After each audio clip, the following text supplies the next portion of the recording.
शिव ओम Vibha creation में आपका बहुत बहुत स्वागत है। नरगिसी फूल। आज मैं आपको एक कहानी सुनाने जा रही हूँ जिसका टाइटल है नरगिसी फूल। आज आशी जब सुबह सुबह उठी तो खिड़की से बाहर देखते उसका चेहरा मुरझा गया। अरे कहाँ चले गए? कल तो यहीं थे।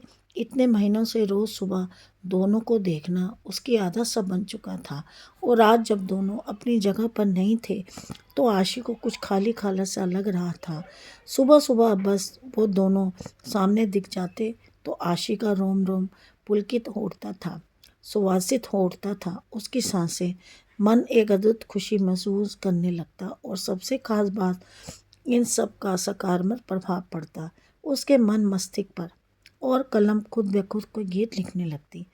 पता नहीं क्या जादू था उस रंग नरगिसी फूलों में, बस देखते ही मन चन मचल उठता। शायद असीम प्यार भरा था उसमें। आखिर उसे ने तो काशी के जन्मदिन पर ये गमला उसे उपहार में दे दिया था और फिर दोनों ने मिलकर उसमें नरगिसी फूलों का ये पौधा लगाया था। देखो ना आशी, तुम्हारे लिए काम सौंपा जा रहा हूँ। कल ही मुझे कंपनी के प्रोजेक्ट के लिए दुबई निकलना पड़ रहा है। बस 6 महीने की तो बात है, फिर आते ही चट मंगनी पट ब्याह। बस तब तक तुम मेरी यादों की इन पौधे से सोचती रहना। असीम को आशी की बातों में उलझना बड़े अच्छे से आता था। असीम बेशक चला गया था लेकिन आशी हर रोज़ बड़े अरमानों से उस पौधे को सींचती रही।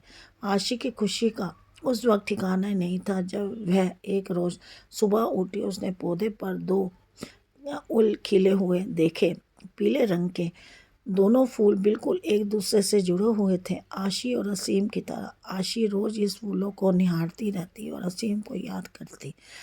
आशी की रोज़ असीम से फ़ोन पर बात होती थी। भला 2 साल से चल रहा प्रेम दूरियों से कैसे कम हो सकता था? इसी प्रेम की शक्ति ने तो उसे से क्या बना दिया था।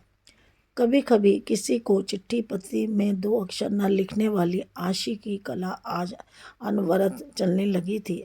अपने जज्बातों की स्याही से भिगोकर क्या क्या न लिख डाला उसने।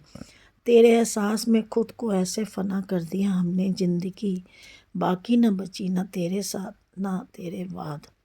पता नहीं कैसे एहसास थे जो दिल से निकलकर पन्नों पर बिखरते रहते थे। जब भी मन होता आशी और नरगिस के फूलों को निहारती और खिड़की के पास कागज कलम लेकर बैठ जाती। माँ जब डांटना शुरू कर देती तब सूद पड़ती कि कुछ खाना भी है और घर का काम काज भी देखना है। पता नहीं पिछले कुछ दिनों से क्या हो गया था उसे। पतझड़ का मौसम आ गया, फूल मुरझाने लगे थे। माली से पूछ कर खाद पानी भी डाला। असीम को फ़ोन पर बताया तो वह भी पहले खूब हंसा, फिर बोला पतझड़ भी जाने दो, सब कुछ ठीक हो जाएगा। आशी फिर भी आश्वस्त नहीं हो पा रही थी। अब तो बसंत की बहार भी छाने लगी थी, चारों तरफ एक मीठी बयार बहने लगी थी, लेकिन फिर भी आशी को कुछ सही नहीं लग रहा था। आज भी उन फूलों को देखे बिना बेचैनी बढ़ रही थी। आशी कागज कलम फेंक कर बाहर आ गई और गमले के आस पास ही चहल कदमी करने लगी। कुछ समय समझ ही नहीं आ रहा था कि ये क्या हो रहा है। इसी सोच में उसे ये भी ध्यान नहीं रहा कि काफ़ी देर से बाहर की घंटी बज रही है। काशी कहाँ खोई हुई हो? दरवाजे पर घंटी कब से बज रही है? ध्यान कहाँ है? माँ ने दरवाजे की ओर जाते हुए पूछा।